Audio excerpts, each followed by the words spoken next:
Maintenant qu'on a bien compris la thèse de Calliclès, il s'agit de comprendre pourquoi c'est lui qui a raison. Quels sont les arguments que Calliclès apporte pour montrer que la véritable justice, c'est la justice selon la nature qui valorise la force sur la faiblesse ou l'égalité. Que nous dit-il dans ce troisième paragraphe? Il faut commencer par le lire. Oui, en effet, pour ceux qui ont eu dès le principe l'avantage, ou d'être fils de roi, ou d'avoir été capables, par les ressources de leur propre naturel, de se procurer une autorité quelconque, soit tyrannie, soit souveraineté, pour ces hommes, qu'y aurait-il véritablement de plus laid et de plus mal qu'une sage modération? Eux, à qui il est loisible, sans aucune entrave, de jouir de tout ce qui est bon, ils iraient se donner à eux-mêmes pour maître ce qui est décrété, formulé, condamné par la multitude.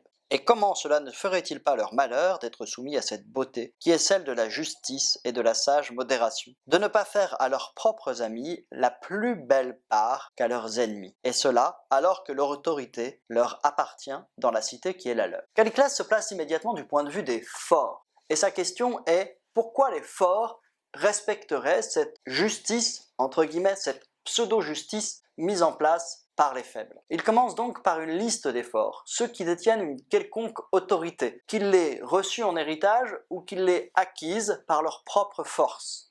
Or, cela, à quoi leur servirait-il de se soumettre à cette loi proposée, décrétée, imposée par la multitude? Ça ne leur servirait à rien.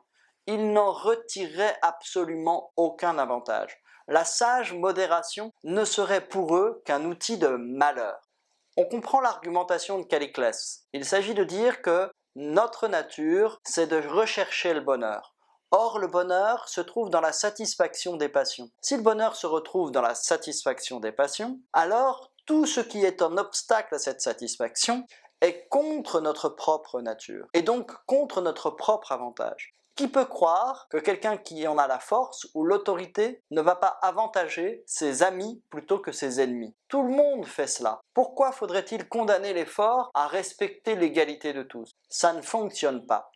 Autrement dit, cette justice proposée par les faibles, décrétée par les faibles, n'apporte rien aux forts. Elle n'est qu'un obstacle, elle n'est qu'une limitation, elle n'est qu'une condamnation. Autrement dit, cette justice n'est pas pour eux, elle ne leur apporte strictement rien. Et cela permet de comprendre quelle est la véritable nature de cette justice conventionnelle pour Calliclès.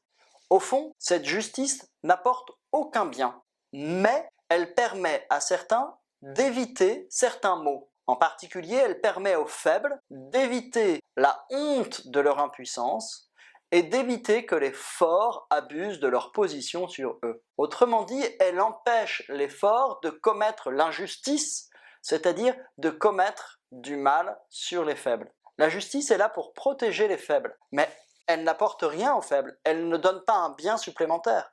Et aux forts, elle leur enlève un bien et ne leur apporte que du mal.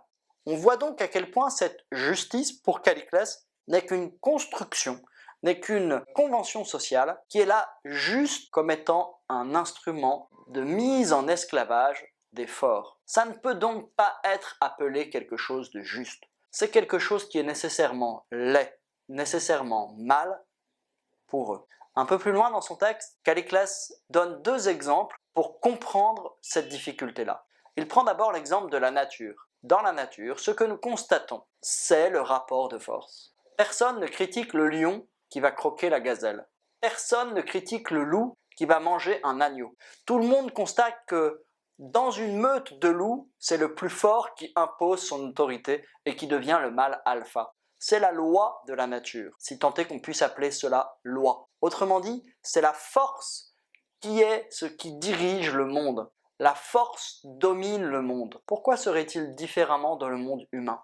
Et d'ailleurs, dans le monde humain, n'est-ce pas aussi la force, deuxième exemple, qui conduit les cités à envahir les autres?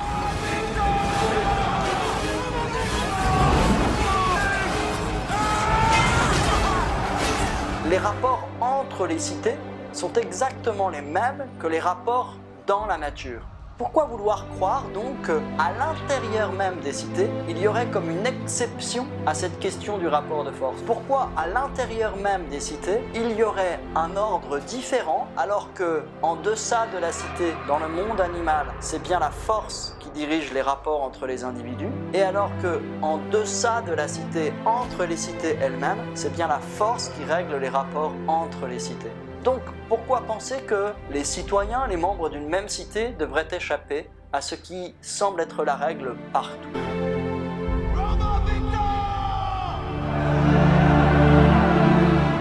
On le voit bien, cette nouvelle justice imposée par les faibles, décrétée par les faibles, est une invention qui n'est là que pour réduire en esclavage les forts.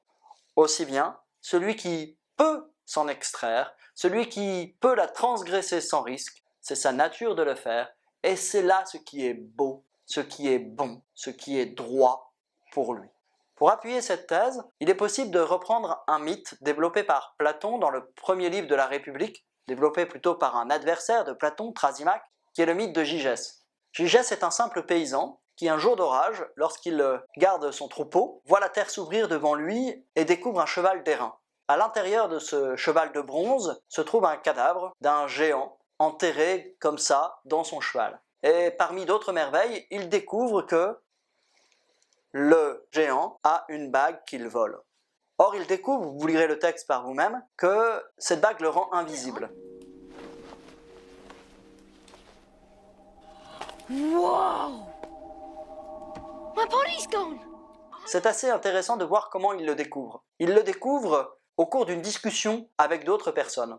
Quand la bague est dans un certain sens, les personnes discutent normalement avec lui. Quand il tourne le chaton de la bague, c'est-à-dire ce qui retient la pierre, quand il tourne le chaton de la bague à l'intérieur, voilà que les personnes commencent à discuter comme s'il n'était plus là. C'est-à-dire que ces personnes, comme il n'est plus là, plus visible, eh bien, peuvent parler sans avoir la responsabilité des mots qu'ils prononcent contre lui. Il découvre ainsi que cette bague le rend invisible. Or, Gygès, qui était vertueux, continue-t-il à se comporter de manière vertueuse maintenant qu'il n'a plus la responsabilité de ses actions? Thrasymachie nous dit non. Il s'arrange pour devenir celui qui va représenter la cité. Il s'arrange pour devenir celui qui va représenter les bergers au conseil du roi, et, grâce à son invisibilité, séduit la reine et assassine le roi. Ce n'est pas rien que de tuer et d'avoir cette union. Vous voyez qu'il y a dans cette union la question de la vie, dans le meurtre, la question de la mort. Ce sont deux motifs fondamentaux que Gygès vient renverser, que Gygès prend à rebours pour imposer sa propre volonté.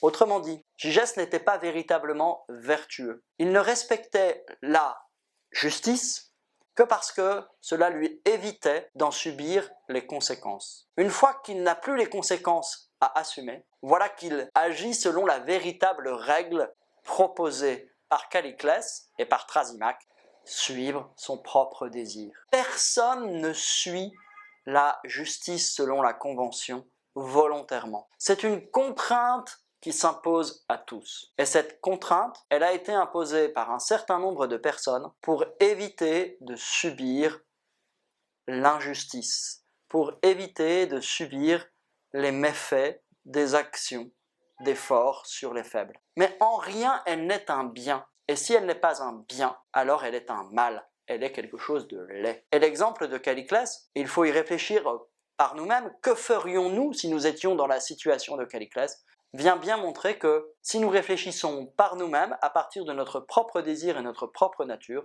nous ne nous soumettrions pas à cette justice-là. C'est vraiment la raison pour laquelle, pour Calliclès, ce n'est qu'un beau discours, qu'un beau décret, mais que cela ne représente en rien la véritable justice, qui n'est rien d'autre que suivre sa nature. C'est alors qu'il faut se pencher sur le dernier paragraphe, le paragraphe 4, qui est en réalité une synthèse de l'ensemble du texte.